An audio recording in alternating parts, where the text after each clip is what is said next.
Chapter 3. Looking Glass Insects. Of course, the first thing to do was to make a grand survey of the country she was going to travel through. It's something very like learning geography, thought Alice, as she stood on tiptoe in hopes of being able to see a little further. Principal rivers, there are none. Principal mountains, I'm on the only one, but I don't think it's got any name. Principal towns. Why, what are those creatures making honey down there? They can't be bees. Nobody ever saw bees a mile off, you know. And for some time she stood silent, watching one of them that was bustling about among the flowers, poking its proboscis into them, just as if it was a regular bee, thought Alice. However, this was anything but a regular bee. In fact, it was an elephant, as Alice soon found out, though the idea quite took her breath away at first. And what enormous flowers they must be, was her next idea. Something like cottages with the roofs taken off and stalks put to them, and what quantities of honey they must make. I think I'll go down and— No, I won't just yet, she went on, checking herself, just as she was beginning to run down the hill and trying to find some excuse for turning shy so suddenly. It'll never do to go down among them without a good long branch to brush them away. And what fun it'll be when they ask me how I like my walk. I shall say, "Oh, I like it well enough." Here came the favourite little toss of the head. Only it was so dusty and hot, and the elephants did tease so. I think I'll go down the other way, she said after a pause, and perhaps I may visit the elephants later on. Besides, I do so want to get into the third square.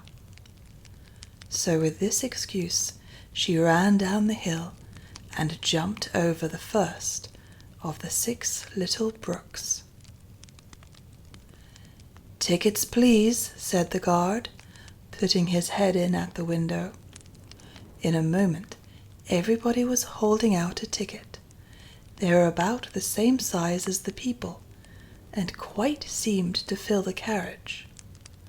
"Now then, show your ticket, child," the guard went on, looking angrily at Alice.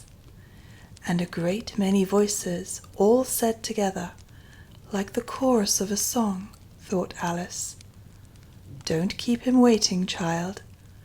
Why, his time is worth £1,000 a minute." "I'm afraid I haven't got one," Alice said in a frightened tone. "There wasn't a ticket office where I came from." And again the chorus of voices went on. There wasn't room for one where she came from. The land there is worth £1,000 an inch. "Don't make excuses," said the guard. "You should have bought one from the engine driver." And once more the chorus of voices went on with, "The man that drives the engine, why, the smoke alone is worth £1,000 a puff." Alice thought to herself, then there's no use in speaking. The voices didn't join in this time, as she hadn't spoken, but to her great surprise, they all thought in chorus. I hope you understand what thinking in chorus means, for I must confess that I don't. Better say nothing at all. Language is worth £1,000 a word. I shall dream about £1,000 tonight. I know I shall, thought Alice. all this time the guard was looking at her, first through a telescope, then through a microscope, and then through an opera glass. At last he said, "You're traveling the wrong way," and shut up the window and went away. "So young a child," said the gentleman sitting opposite to her. He was dressed in white paper. "Ought to know which way she's going, even if she doesn't know her own name." A goat that was sitting next to the gentleman in white shut his eyes and said in a loud voice, "She ought to know her way to the ticket office, even if she doesn't know her alphabet." There was a beetle sitting next to the goat. It was a very queer carriage full of passengers all together, and as the rule seemed to be that they should all speak in turn, he went on with, "She'll have to go back from here as luggage." Alice couldn't see who was sitting beyond the beetle, but a hoarse voice spoke next. "Change engines," it said, and was obliged to leave off. "It sounds like a horse," Alice thought to herself, and an extremely small voice, close to her ear, said, "You might make a joke on that.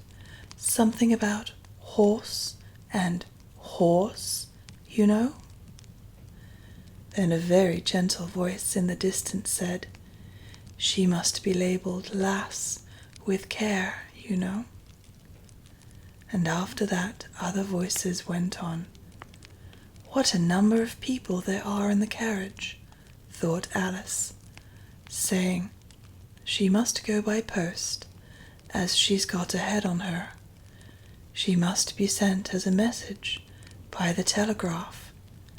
She must draw the train itself the rest of the way, and so on." But the gentleman dressed in white paper leaned forwards and whispered in her ear, "Never mind what they all say, my dear, but take a return ticket every time the train stops." "Indeed I shan't," Alice said rather impatiently. "I don't belong to this railway journey at all. I was in a wood just now, and I wish I could get back there." "You might make a joke on that," said the little voice close to her ear. "Something about, 'You would if you could, you know.'" "Don't tease so," said Alice, looking about in vain to see where the voice came from. "If you're so anxious to have a joke made, why don't you make one yourself?"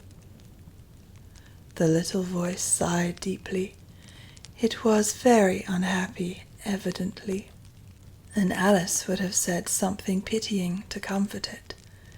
If it would only sigh like other people, she thought. But this was such a wonderfully small sigh that she wouldn't have heard it at all if it hadn't come quite close to her ear.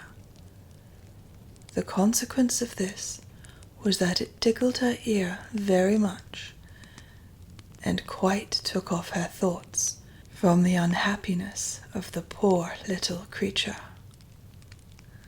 "I know you are a friend," the little voice went on, "a dear friend and an old friend, and you won't hurt me, though I am an insect." "What kind of insect?" Alice inquired, a little anxiously. What she really wanted to know was whether it could sting or not, but she thought this wouldn't be quite a civil question to ask.